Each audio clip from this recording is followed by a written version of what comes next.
જો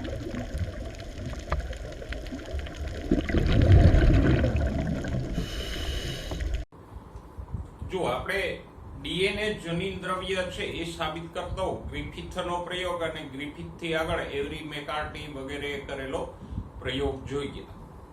હવે એક ત્રીજો પ્રયોગ જોઈએ જેનાથી એ સાબિત થાય કે ડીએનએ જનીન દ્રવ્ય છે. એ પ્રયોગનું નામ છે પરાંતરણનો પ્રયોગ. જેમાં ગ્રિફિથના પ્રયોગનું નામ હતું રૂપાંતરણનો પ્રયોગ. આ છે પરાંતરણનો પ્રયોગ.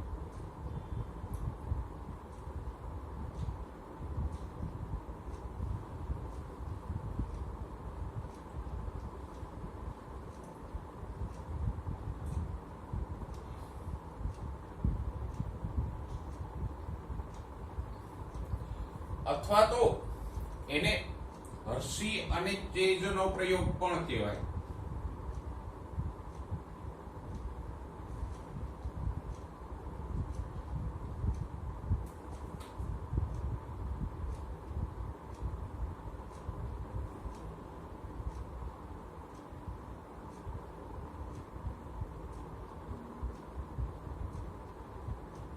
એટલે તમને એમ પણ પૂછી શકે કે ડીએનએ જનીન દ્રવ્ય છે એ સાબિત કરતો પ્રયોગ સમજાવો અથવા તો પરાંતરણનો પ્રયોગ સમજાવો.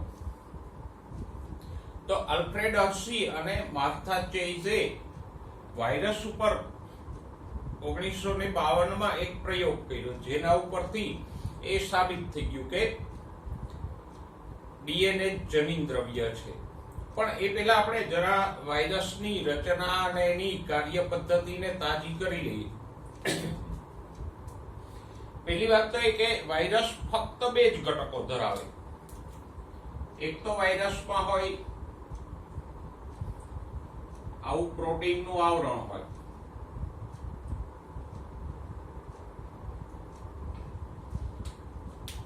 અને વચ્ચે ડીએનએ અથવા આરએનએ હોય. અહીંયા આપણે ડીએનએ વાયરસ લઈશું.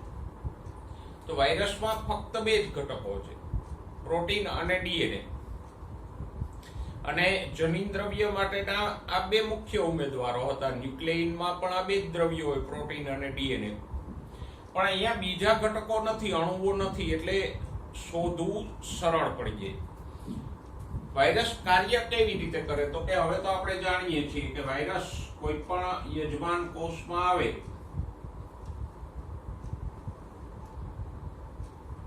એટલે એ પોતાનું ડીએનએ યજમાનની અંદર દાખલ કરી દે આમ, અને પછી આ વાયરસનું ડીએનએ યજમાન કોષના ડીએનએ માંથી પોતાના જેવા નવા ડીએનએ ના અણુ બનાવી દે. તો યજમાનના ડીએનએ નો ઉપયોગ કરી અને વાયરસ પોતાના જેવા નવા ડીએનએ અણુ બનાવે, અને પછી આ દરેક ડીએનએ ની ફરતે પ્રોટીનનું આવરણ બની જાય.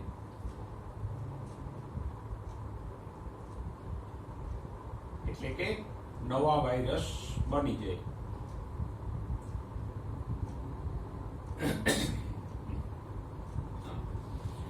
તો આ વાયરસની રચના અને કાર્ય પદ્ધતિની આપણે વાત કરી. હવે હર્શી અને ચેઇઝે બેક્ટેરિયોફેજ વાયરસ લીધા. બેક્ટેરિયોફેજ એવું નામ જ સૂચવે છે કે એ બેક્ટેરિયાનો યજમાન કોષ તરીકે ઉપયોગ કરીને બેક્ટેરિયાના કોષમાંથી નવા વાયરસ બનાવે, એટલે એને આપણે બેક્ટેરિયોફેજ વાયરસ કીધા. કે જે બેક્ટેરિયા સાથે ચોંટી જાય, પોતાનું જનીન દ્રવ્ય એટલે ડીએનએ બેક્ટેરિયામાં દાખલ કરે, અને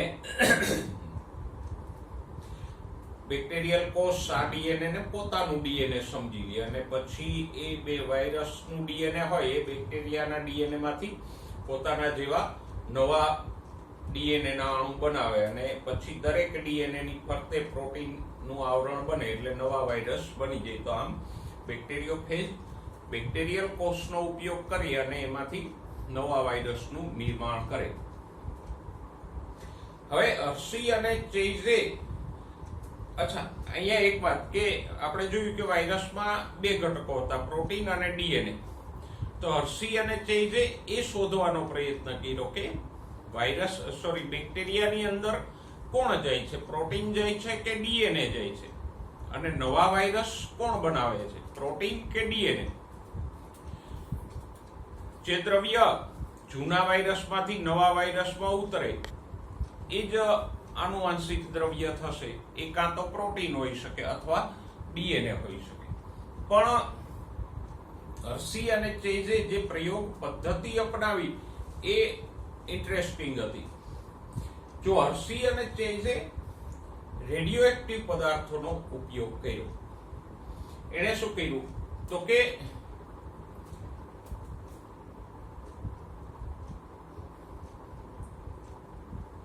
એણે 2 પેટ્રી ડીશો લીધી.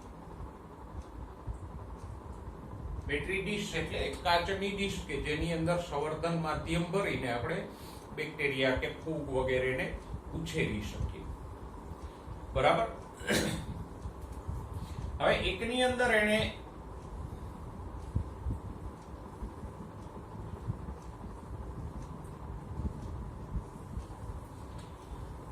રેડિયો એક્ટિવ ફોસ્ફરસ યુક્ત માધ્યમ ભર્યું અને એની અંદર બેક્ટેરિયા મૂકી અને વાયરસને ઉછરવા દીધા. તો આ પેટ્રી ડીશમાં એણે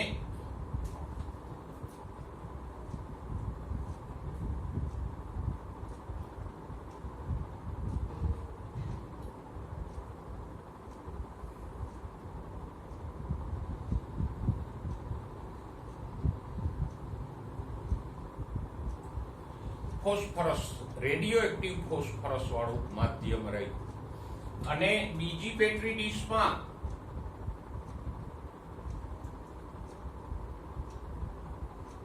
જે સંવર્ધન માધ્યમ કે પોષક માધ્યમ બન્યું હતું એમાં એણે રેડિયો એક્ટિવ સલ્ફર ઉમેર્યું.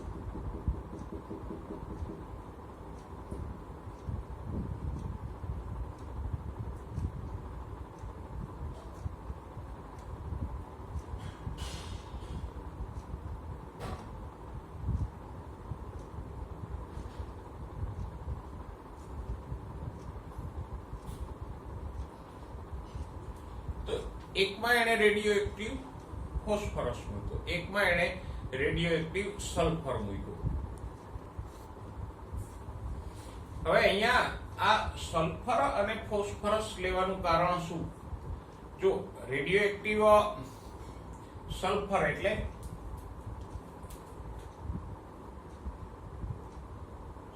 $35S અને રેડિયો એક્ટિવ ફોસ્ફરસ એટલે 32P. તો અહીંયા એણે સલ્ફર અને ફોસ્ફરસ શા માટે પસંદ કર્યા? તો કે આપણે હમણાં જ ભણ્યા કે વાયરસમાં 2 ઘટકો હોય, એક પ્રોટીન હોય અને બીજો હોય છે ડીએનએ.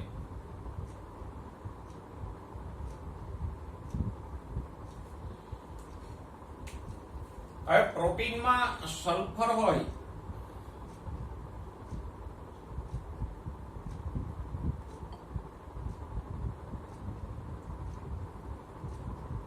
પરંતુ ફોસ્ફરસ પ્રોટીનના બંધારણમાં હોતો નથી.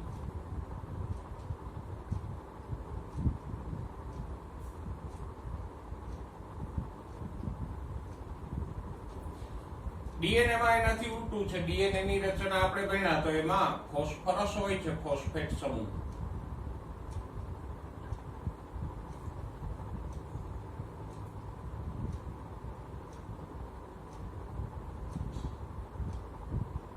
પણ ડીએનએ સલ્ફર ધરાવતું નથી.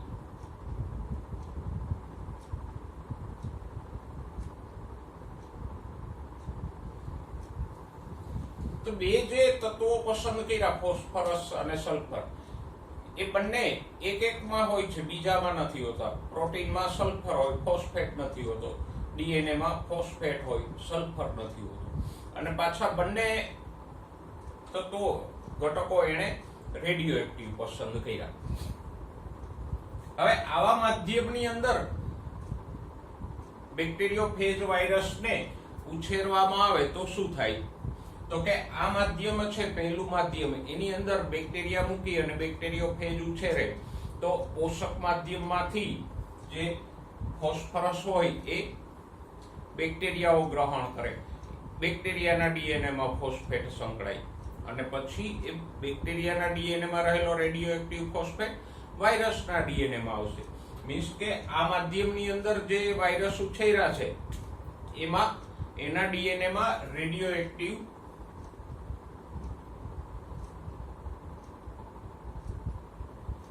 ફોસ્ફરસ આવી જશે.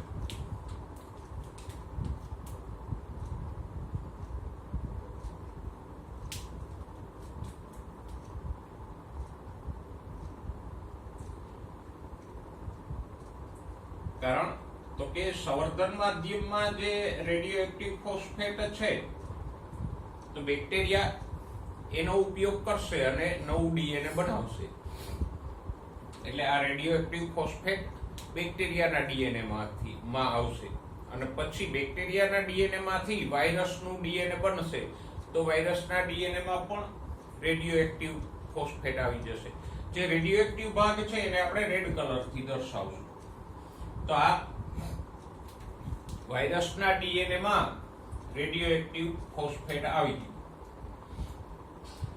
જો અહીંયા રેડિયો એક્ટિવ તત્વોનો ઉપયોગ એટલે થાય કે એનાથી તત્વને ટ્રેસ કરી શકાય કે એ તત્વ છે એ કયા ઘટકમાં કે કઈ પ્રક્રિયામાં ભાગ લે છે. યાદ કરો 11મા ધોરણનું 13મું ચેપ્ટર મેલ્વિન કેલ્વિને રેડિયો એક્ટિવ કાર્બનનો ઉપયોગ કરીને શોધી કાઢ્યું હતું કે CO2 માંથી PGA બને છે.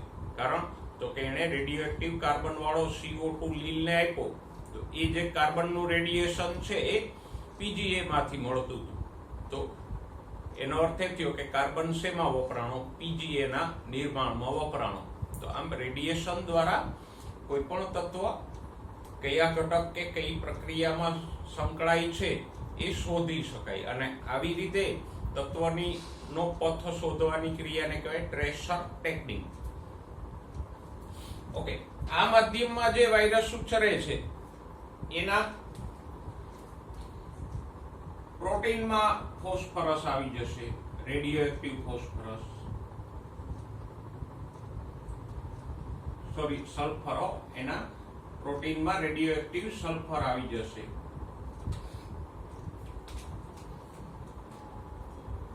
પણ ડીએનએ માં કોઈ રેડિયો એક્ટિવ તત્વ નહીં હોય કારણ કે અહીંયા રેડિયો એક્ટિવ તત્વ સલ્ફર હતું અને સલ્ફર ડીએનએ માં હોતું નથી. બરાબર. હવે હર્શી અને ચેઝે આવા વાયરસને અલગ અલગ રીતે બેક્ટેરિયાઓ સાથે જોડ્યા એટલે કે વાયરસનું સંક્રમણ બેક્ટેરિયાઓને લગાડ્યું.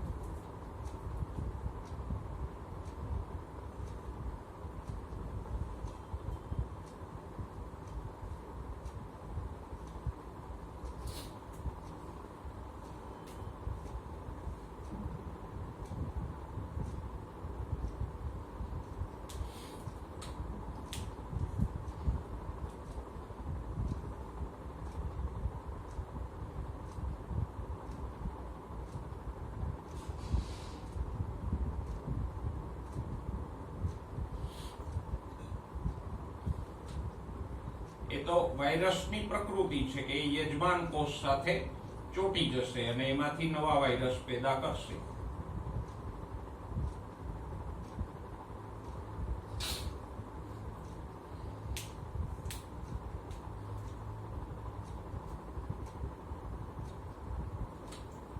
વાયરસે પોતાનું ડીએનએ બેક્ટેરિયામાં દાખલ કર્યું. આમાં પણ એમ જ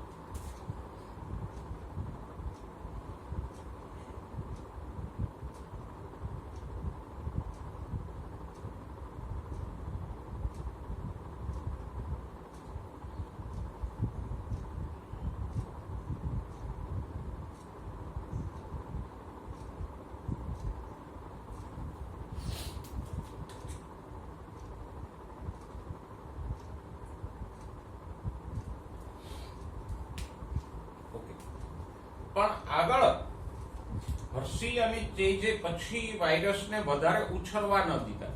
એકવાર એ બેક્ટેરિયા સાથે જોડાણા પછી એક વેરિંગ બ્લેન્ડર નામના સાધનથી કયા સાધનથી?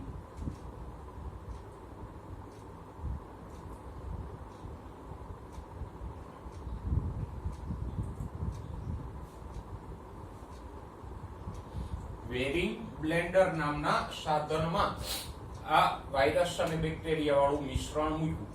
હવે આ વેરિંગ બ્લેન્ડર છે એ વાયરસ અને બેક્ટેરિયાને જુદા પાડી દીધું. તો નેક્સ્ટ સ્ટેપમાં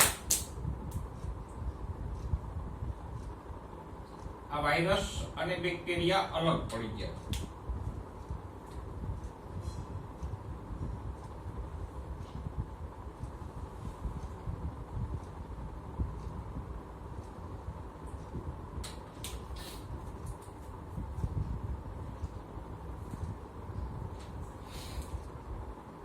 પણ બેક્ટેરિયાની અંદર પેલું રેડિયોએક્ટિવ ફોસ્ફરસ વાળું ડીએનએ રહી જશે, કારણ કે એ અંદર દાખલ થઈ ચૂક્યું હતું. વાયરસના જે પ્રોટીનો હતા એ હવે બેક્ટેરિયાથી અલગ થઈ ગયા.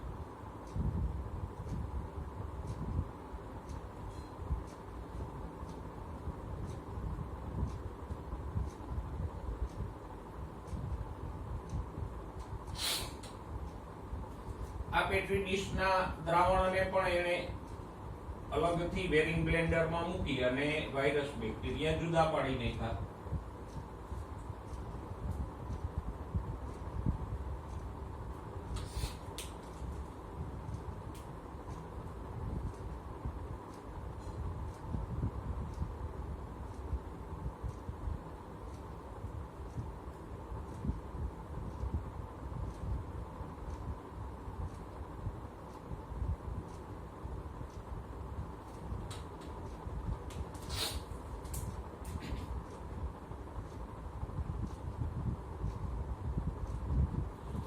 તો અહીંયા એને વેરિંગ બ્લેન્ડર નામના સાધનનો ઉપયોગ કર્યો. એટલે આને ઘણીવાર વેરિંગ બ્લેન્ડરનો પ્રયોગ પણ કહેવામાં આવે. આના અલગ અલગ નામ છે, જેમ કે ડીએનએ જનીન દ્રવ્ય છે એ સાબિત કરતો પ્રયોગ સમજાવો, વાયરસના પરાંતરણનો પ્રયોગ સમજાવો, હર્શી અને ચેઝનો પ્રયોગ, અથવા એમ પણ પૂછે કે વેરિંગ બ્લેન્ડરનો પ્રયોગ સમજાવો. તો આ વેરિંગ બ્લેન્ડરની મદદથી એને વાયરસ બેક્ટેરિયાને જુદા પાડ્યા. પણ યાદ રાખજો, વાયરસનું ડીએનએ છે એ બેક્ટેરિયામાં દાખલ થઈ ગયું. પણ હર્શી અને ચેઝના પ્રયોગ સમયે કોઈને ખબર નહોતી કે વાયરસમાંથી ડીએનએ અંદર જાય છે કે પ્રોટીન બેક્ટેરિયામાં જાય છે. નક્કી એ જ કરવાનું હતું કે વાયરસના પ્રોટીન અને ડીએનએ પૈકી કોણ બેક્ટેરિયામાં જઈને નવા વાયરસ બનાવે છે. કારણ કે જે નવા વાયરસ બનાવે એ જનીન દ્રવ્ય છે એવું સાબિત થાય.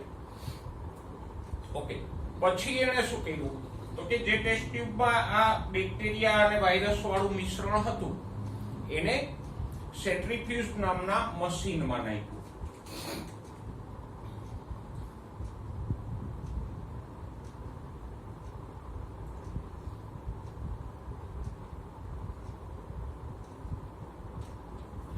હવે જો સેન્ટ્રીફ્યુજનો ઉલ્લેખ ઘણી જગ્યાએ આવશે, તો એ કામ કેવી રીતે કરે એ વચ્ચે થોડુંક સમજાવી દઉં. સેન્ટ્રીફ્યુજ મશીનની રચના એકદમ સહેલી હોય. આવી રીતે એક મોટર હોય,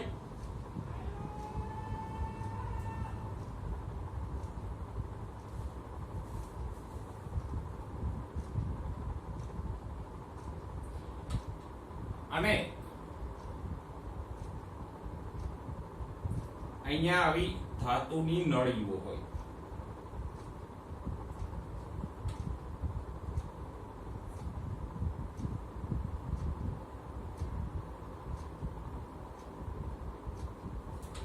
હવે આ ધાતુની નળીઓમાં ટેસ્ટ ટ્યુબો મૂકવામાં આવે. આ નળીઓમાં ટેસ્ટ ટ્યુબ મૂકવામાં આવે. તો હર્શી અને ચેઝે આ મિશ્રણ વાળી ટેસ્ટ ટ્યુબ છે આની અંદર મૂકી. ઓકે, હવે આપણે મોટર ચાલુ કરીએ, સેન્ટ્રીફ્યુજને ચાલુ કરીએ એટલે શું થાય? તો કે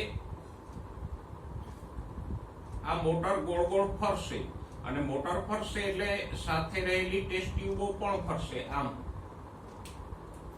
આની અંદર જે ટેસ્ટ ટ્યુબ મૂકી છે એ પણ ફરશે, અને ટેસ્ટ ટ્યુબ આમ ગોળ ફરે સ્પીડમાં. એટલે શું થાય?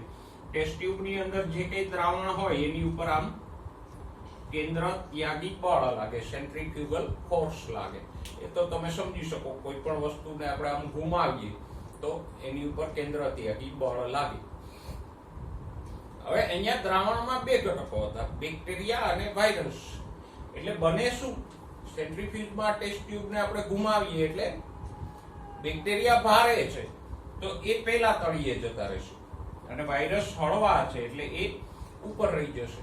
કારણ કે અણુભાર જેટલો વધારે એટલો જ સેન્ટ્રીફ્યુગલ ફોર્સ વધારે લાગે. તો બેક્ટેરિયા ભારે છે એટલે એને કેન્દ્ર ત્યાગી બળ વધુ લાગશે ને ટેસ્ટ ટ્યુબના તળિયે જતા રહેશે, અને વાયરસ એના કરતા હળવા છે એટલે એ બેક્ટેરિયાની ઉપર રહી જશે.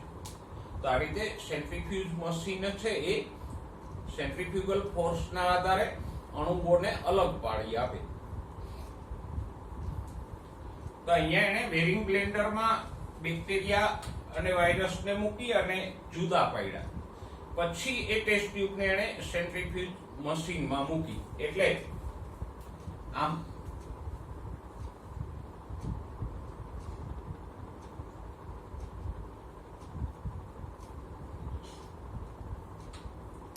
દાખલા તરીકે આ ટેસ્ટ ટ્યુબ મૂકી તો એમાં વાયરસ અને બેક્ટેરિયાઓ જુદા પડી ગયા. બેક્ટેરિયાઓ તળિયે જતા રહ્યા કારણ કે ભારે છે.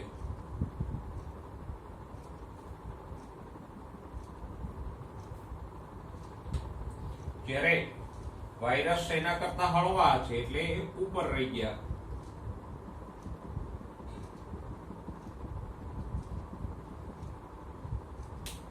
અને બીજું જે દ્રાવણ હતું એ બિલકુલ હળવું એટલે એ વાયરસની પણ ઉપર રહી ગયું, પણ એ આપણા માટે મહત્વનું નથી.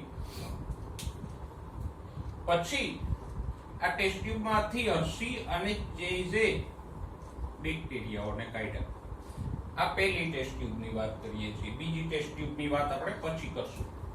આ પહેલી ટેસ્ટ ટ્યુબ જે રેડિયોએક્ટિવ ફોસ્ફરસ વાળી હતી એની ચર્ચા આપણે અત્યારે કરીએ છીએ.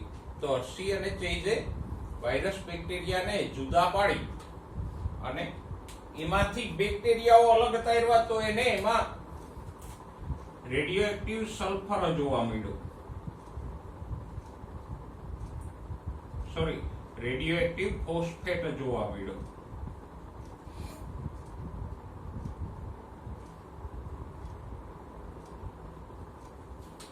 ખબર કેમ પડી? તો કે ફોસ્ફેટ રેડિયોએક્ટિવ છે એટલે આ બેક્ટેરિયાઓમાંથી રેડિયેશન આવતું હતું.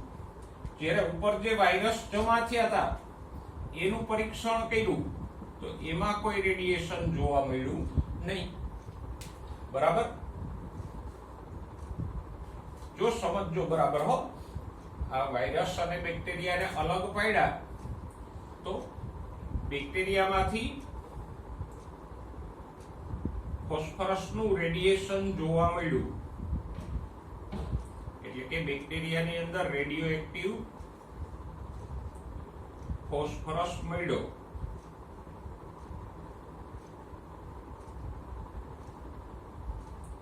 એમાંથી રેડિયેશન મળ્યું, પણ આ વાયરસમાંથી કોઈ રેડિયેશન મળ્યું નહીં. એ તો ન જ મળે કારણ કે અહીંયા ડીએનએ માં જ રેડિયોએક્ટિવ ફોસ્ફેટ હતો, પ્રોટીનમાં સલ્ફર નહોતો, કોઈ રેડિયોએક્ટિવ તત્વ નહોતું. આ બીજી ટેસ્ટ ટ્યુબને એને સેન્ટ્રીફ્યુજમાં મૂકીને અલગ પાડી તો એમાં શું મળ્યું એને?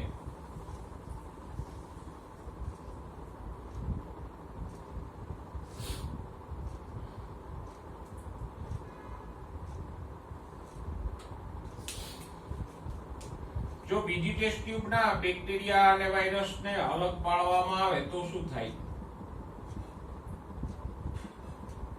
અહીંયા આપણે દર્શાવ્યું જે પ્રમાણે બેક્ટેરિયામાં કોઈ રેડિયેશન નહીં મળે કારણ કે એમાં કોઈ રેડિયોએક્ટિવ તત્વ છે નહીં. વાયરસનું ડીએનએ અંદર ગયું પણ ડીએનએ માં તો ક્યાં રેડિયોએક્ટિવ ફોસ્ફેટ છે, પણ વાયરસના સલ્ફરમાં રેડિયોએક્ટિવ સલ્ફર હતો એટલે વાયરસમાંથી રેડિયેશન મળ્યું. બરાબર? તો એનો અર્થ શું થયો? અહીંયા પહેલી ટેસ્ટ ટ્યુબમાં બેક્ટેરિયાની અંદરથી રેડિયોએક્ટિવ ફોસ્ફેટ મળી આવ્યો અથવા તો ફોસ્ફેટનું રેડિયેશન મળી આવ્યું. તો એનો અર્થ એ થયો કે ફોસ્ફેટ વાળો ડીએનએ બેક્ટેરિયામાં પ્રવેશે છે.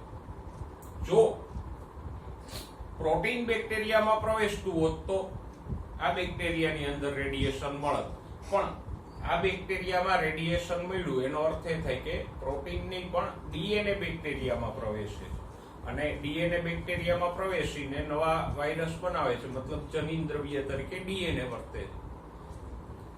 બરાબર. જો અહીંયા એણે જે મેથોડોલોજી અપનાવી છે, રેડિયોએક્ટિવ તત્વોનો ઉપયોગ, પછી સેન્ટ્રીફ્યુજનો ઉપયોગ, એની ઉપર ફોકસ કરજો જેથી પ્રયોગ તમને સમજાય. ફરી એકવાર આપણે જોઈ લઈએ. હર્શી અને ચેઝે બે માધ્યમો લીધા. એક માધ્યમમાં એણે P32 એટલે રેડિયોએક્ટિવ ફોસ્ફેટ ઉમેર્યો, અને બીજા માધ્યમમાં એણે 35S એટલે રેડિયોએક્ટિવ સલ્ફર ઉમેર્યું. આ બે તત્વો શા માટે પસંદ કર્યા? તો કે વાયરસમાં બે જ ઘટકો હોય, પ્રોટીન અને ડીએનએ. એ પૈકી પ્રોટીન સલ્ફર ધરાવે પણ ફોસ્ફેટ ધરાવતો નથી, જ્યારે ડીએનએ માં ફોસ્ફેટ હોય પણ સલ્ફર નથી હોતો.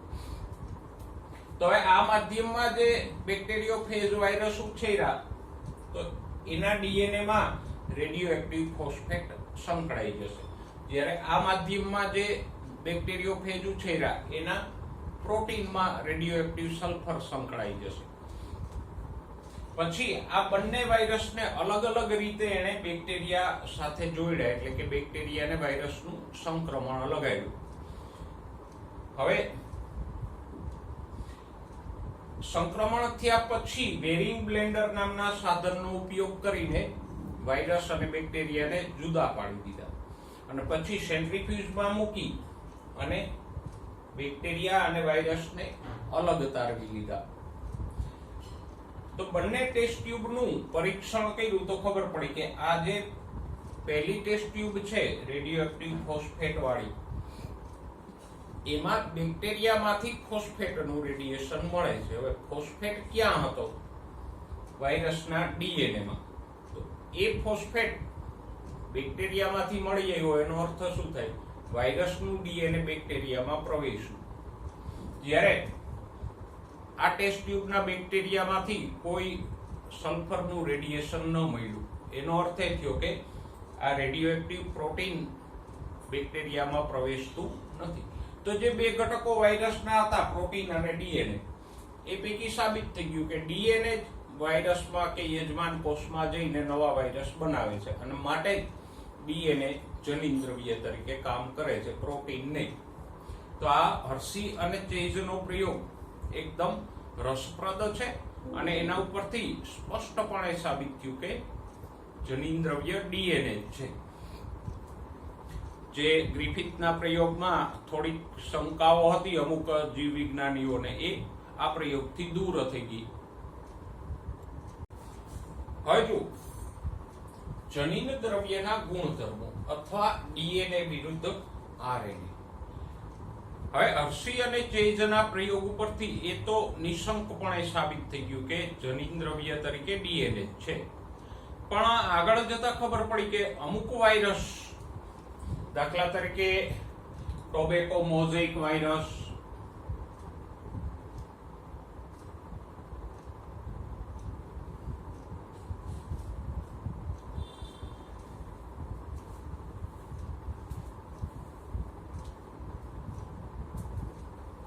જેને આપણે ટીએમવી કહીએ, ટોબેકો મોઝેઇક વાયરસ ટીએમવી, પછી ક્યુબી બેક્ટેરિયોફેજ વાયરસ,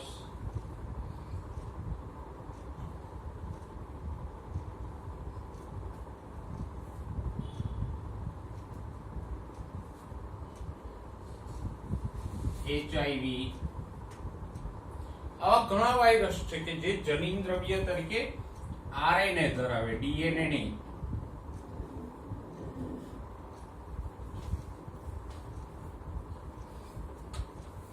બરાબર. તો પછી પ્રશ્ન એ આવ્યો કે ભાઈ ડીએનએ શા માટે જનીન દ્રવ્ય તરીકે? જો આ અમુક વાયરસોમાં જનીન દ્રવ્ય તરીકે આરએનએ હોય, તો બાકીના બધા સજીવોમાં જનીન દ્રવ્ય તરીકે ડીએનએ શા માટે છે? આરએનએ જ કેમ નથી? એટલે આપણે અહીંયા એક કમ્પેરિઝન કરવાની છે કે આરએનએ ની સરખામણીએ અથવા તો પ્રોટીન કે બીજા કોઈ પણ અણુની સરખામણીએ ડીએનએ જ શા માટે જનીન દ્રવ્ય તરીકે ઉત્તમ છે, આરએનએ કે પ્રોટીન કે બીજો કોઈ અણુ કેમ નહીં? મીન્સ કે જનીન દ્રવ્યમાં અથવા ડીએનએમાં એવા કયા ગુણો છે જેને કારણે એ આરએનએ કરતાંય જનીન દ્રવ્ય તરીકે વધારે સારું છે અને બીજા કોઈ પણ અણુમાં એ ગુણધર્મો નથી કે જે ડીએનએમાં હોય. એટલે આપણે અહીંયા ફક્ત આરએનએ ની કમ્પેરમાં જ નહીં પણ બીજા કોઈ પણ અણુઓની કમ્પેરમાં ડીએનએમાં કઈ વિશેષતાઓ છે કે જેના કારણે જનીન દ્રવ્ય તરીકે મોટાભાગના સજીવોમાં ડીએનએ છે, બીજો કોઈ અણુ કે આરએનએ કેમ નથી? પણ આ ઉદાહરણો યાદ રાખજો, તમારા પુસ્તકમાં ઘણી જગ્યાએ આરએનએ વાયરસના ઉદાહરણો આપ્યા છે, તો એ બધાને યાદ રાખજો. હવે આપણે અગાઉ પણ વાત કરી ગયા કે આ ફક્ત અમુક વાયરસને બાદ કરો તો બેક્ટેરિયા, વનસ્પતિઓ, પ્રાણીઓ બધામાં જનીન દ્રવ્ય તરીકે આરએનએ વર્તે છે, ડીએનએ વર્તે છે. આરએનએ હોય છે ખરો, બેક્ટેરિયા હોય, વનસ્પતિ હોય કે પ્રાણીઓ હોય, એમાં આરએનએ હોય છે ખરો, પણ ચેપ્ટરની પ્રસ્તાવનામાં આપણે વાત કરી એમ આરએનએ સંદેશવાહક તરીકે, પછી અનુકૂલકારક તરીકે, રચનાત્મક કે ઉત્પ્રેરક તરીકે કાર્યો કરે, પણ આરએનએ જનીન દ્રવ્ય તરીકે કામ નથી કરતું. એટલે પાછો એકવાર પ્રશ્ન આપણે રિપીટ કરી લઈએ. ડીએનએ વિરુદ્ધ આરએનએ મીન્સ કે જો વાયરસમાં આરએનએ જનીન દ્રવ્ય તરીકે વર્તી શકતો હોય તો પછી આપણા કોષોમાં આરએનએ તો છે જ, તો એ જનીન દ્રવ્ય તરીકે કેમ કામ નથી કરતો? ડીએનએ ને જનીન દ્રવ્ય બનાવ્યું ને આરએનએ ને બીજા કામો સોંપ્યા, શા માટે? ડીએનએ માં એવા કયા ગુણો છે કે જેને કારણે એ જનીન દ્રવ્ય તરીકે કામ કરે છે? તો જુઓ, ન્યુક્લિક એસિડ એટલે આરએનએ અને ડીએનએ બાકીના અણુઓની સરખામણીએ વધારે સારા ગુણધર્મો ધરાવે. એમાં સ્પેશિયલી ડીએનએ માં અમુક એવા ગુણો છે કે જેને કારણે જનીન દ્રવ્ય તરીકે વર્તી શકે. એમાંનો પહેલો ગુણધર્મ કયો છે? તો કે જનીન દ્રવ્ય તરીકે કોઈ પણ હોય એ અણુ પોતાના જેવો જ નવો અણુ બનાવવા સક્ષમ હોવો જોઈએ. એટલે કે એ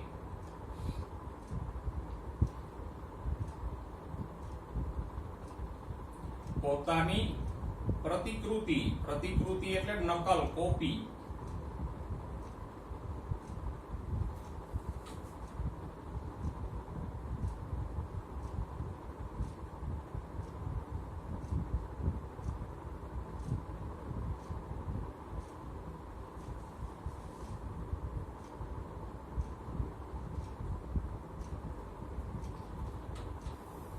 એટલે જનીન દ્રવ્ય તરીકે ડીએનએ હોય કે કોઈ પણ અણુ હોય એ પોતાની પ્રતિકૃતિ બનાવવા સક્ષમ હોવો જોઈએ.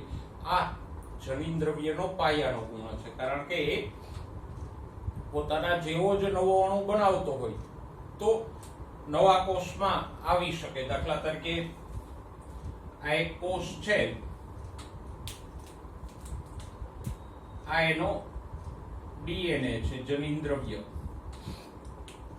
તો હવે કોષ વિભાજન થાય એ પહેલા આ ડીએનએ માંથી એના જેવું જ નવું ડીએનએ બનવું જોઈએ, કારણ કે એવું થાય તો જ વિભાજનથી જે બે નવા કોષો બને છે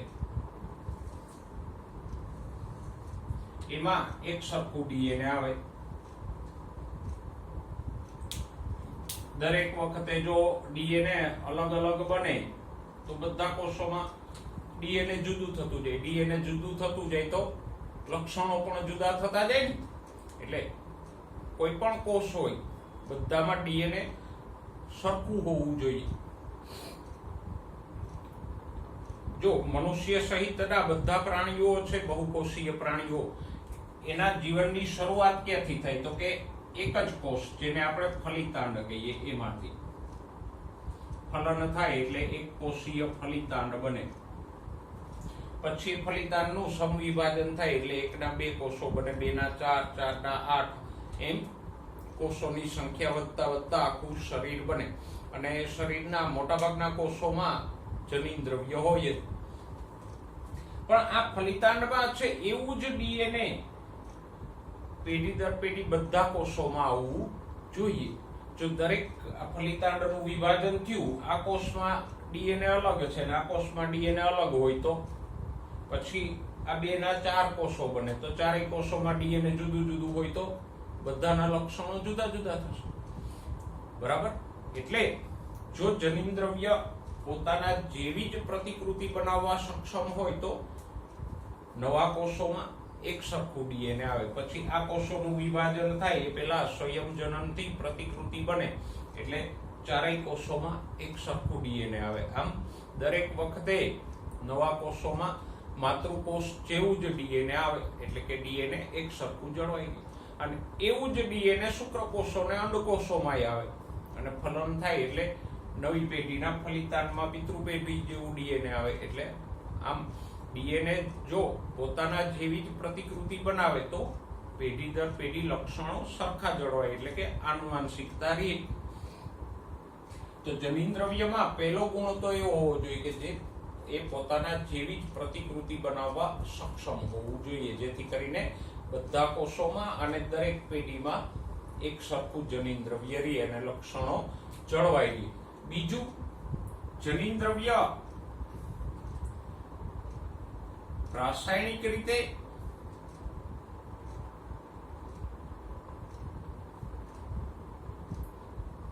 અને રચનાત્મક રીતે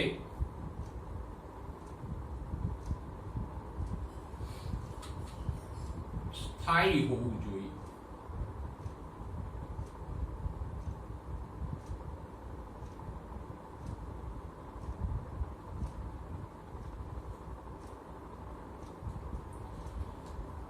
કારણ કે જનીનદ્રવ્ય સ્થાયી હોય, સ્થાયી મીન્સ કે એમાં કોઈ ફેરફારો થવા જોઈએ નહીં. કારણ કે જનીનદ્રવ્યમાં ફેરફાર થાય તો લક્ષણોમાં ફેરફાર થશે ને. એટલે જનીનદ્રવ્ય રાસાયણિક રીતે સ્થાયી હોવું જોઈએ, મતલબ કે બીજા કોઈ અણુ સાથે જલ્દીથી પ્રક્રિયા ન કરવું જોઈએ. અને રચનાત્મક રીતે એટલે એની રચનામાં જલ્દીથી ફેરફારો થવા જોઈએ નહીં. ત્રીજો ગુણ જનીનદ્રવ્યનો એ છે કે એ સ્થાયી હોવું જોઈએ, પણ બિલકુલ જળ રીતે સ્થાયી ન હોવું જોઈએ કે એમાં કોઈ ફેરફાર જ ન થાય. કારણ કે જો ડીએનએ માં કોઈ ફેરફાર જ ન થાય તો ઉદ્વિકાસ શક્ય ન બને. વાંદરામાંથી મનુષ્ય ક્યારે બન્યો? વાંદરાના જનીનદ્રવ્ય એટલે ડીએનએ માં ફેરફારો થયા તો વાંદરાના લક્ષણો બદલાઈને મનુષ્ય બન્યો. પણ જો ડીએનએ એકદમ 100% સ્થાયી હોત, એમાં કોઈ ફેરફાર જ ન થતા હોત તો વાંદરાના વાંદરા જ રહેત, મનુષ્ય બનત જ નહીં. એટલે એ સ્થાયી હોવું જોઈએ, પણ 100% સ્થાયી પણ ન હોવું જોઈએ. એમાં થોડા થોડા ફેરફારો કે વિકૃતિ થવી જોઈએ. આ ફેરફારોને આપણે શું કહીએ? વિકૃતિ. તો જનીનદ્રવ્યમાં થોડી વિકૃતિ કે ફેરફારો થવા જોઈએ, જેને કારણે ઉદ્વિકાસ થાય.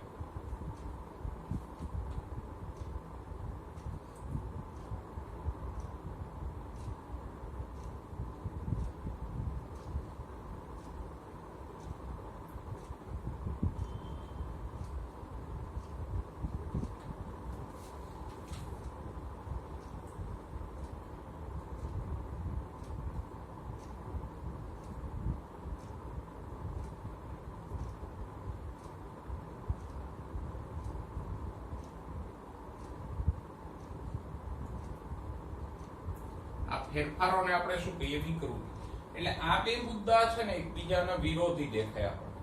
પણ વાત એવી છે કે જનીનદ્રવ્યમાં ફટાફટ ફેરફારો ન થવા જોઈએ. જો ઝડપથી ફેરફારો એટલે વિકૃતિ થાય તો ઝડપથી લક્ષણો બદલાતા જાય. જેમ જુઓ, કોરોના વાયરસ છે કે જે આરએનએ વાયરસ છે, તો આરએનએ માં ઝડપથી વિકૃતિઓ થાય, ફેરફારો થાય. એટલે તો થોડા થોડા સમયે કોરોનાના નવા નવા સ્ટ્રેન આવ્યા કરે છે. પણ ડીએનએ માં એ એટલા ઝડપી ફેરફારો થતા નથી. પણ આરએનએ હોય કે ડીએનએ, જનીનદ્રવ્ય સંપૂર્ણ સ્થાયી ના હોવું જોઈએ. એમાં થોડા થોડા ફેરફારો એટલે કે વિકૃતિ તો થવી જોઈએ, તો જ ઉદ્વિકાસ શક્ય બને. અને ચોથું, કોઈ પણ જનીનદ્રવ્ય હોય, આરએનએ હોય, ડીએનએ હોય કે બીજું કોઈ પણ, એ મેન્ડેલિયન લક્ષણો એટલે કે મેન્ડલે વર્ણવેલા લક્ષણો, મેન્ડલે જે પ્રમાણે લક્ષણો વર્ણવ્યા છે એ પ્રમાણે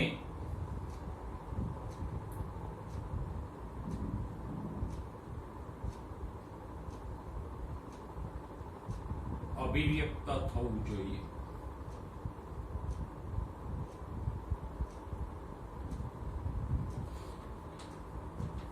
એટલે કે જનીન્દ્રવ્ય તરીકે કોઈ પણ હોય, ડીએનએ હોય કે કોઈ પણ અણુ હોય, પણ એમાં જે લક્ષણોની માહિતી છે એ લક્ષણો સ્વરૂપે અભિવ્યક્ત કરવું જોઈએ. માહિતી હોય પણ એ પ્રમાણેનું લક્ષણ અભિવ્યક્ત ન થાય, દેખાય નહીં, તો એવા જનીન્દ્રવ્યનો કોઈ ફાયદો નથી. ધારો કે કોઈ વ્યક્તિને ગાતા આવડે છે પણ એ ક્યારેય ગાય જ નહીં, અભિવ્યક્ત કરે જ નહીં પોતાની કલાને, તો એનો કોઈ ફાયદો નથી. એમ જનીન્દ્રવ્યમાં પણ લક્ષણોની માહિતી હોય તો એ અભિવ્યક્ત થવી જોઈએ, એ પ્રમાણેનું લક્ષણ સજીવમાં દેખાવું જોઈએ. એટલે કે મેન્ડેલિયન લક્ષણો મીન્સ કે લક્ષણો અભિવ્યક્ત કરતું હોવું જોઈએ. તો જનીન્દ્રવ્ય કોઈ પણ હોય એમાં આ 4 ગુણધર્મો હોવા જોઈએ. હવે ડીએનએ, આરએનએ કે બીજા અણુઓ, પ્રોટીન વગેરે પૈકી કયા અણુમાં આ 4 ગુણધર્મો છે અને કયો ગુણધર્મ કેમાં નથી, એની ચર્ચા આપણે નેક્સ્ટ લેક્ચરમાં કરશું. પણ એ યાદ રાખજો કે જનીન્દ્રવ્યમાં આ 4 ગુણધર્મો હોવા જરૂરી છે. પછી આપણે નેક્સ્ટ ટાઈમ એ ચર્ચા કરશું કે આ 4 પૈકી કયા ગુણધર્મો ડીએનએ માં છે, કયા ગુણધર્મો આરએનએ માં છે, અને એના આધારે આપણે તારણ કાઢશું કે બીજા અણુઓ કરતા ડીએનએ કઈ કઈ બાબતોમાં શ્રેષ્ઠ છે કે જેથી ડીએનએ આનુવંશિક દ્રવ્ય તરીકે વર્તે છે, આરએનએ કે બીજા કોઈ અણુઓ આનુવંશિક દ્રવ્ય તરીકે નથી હોતા.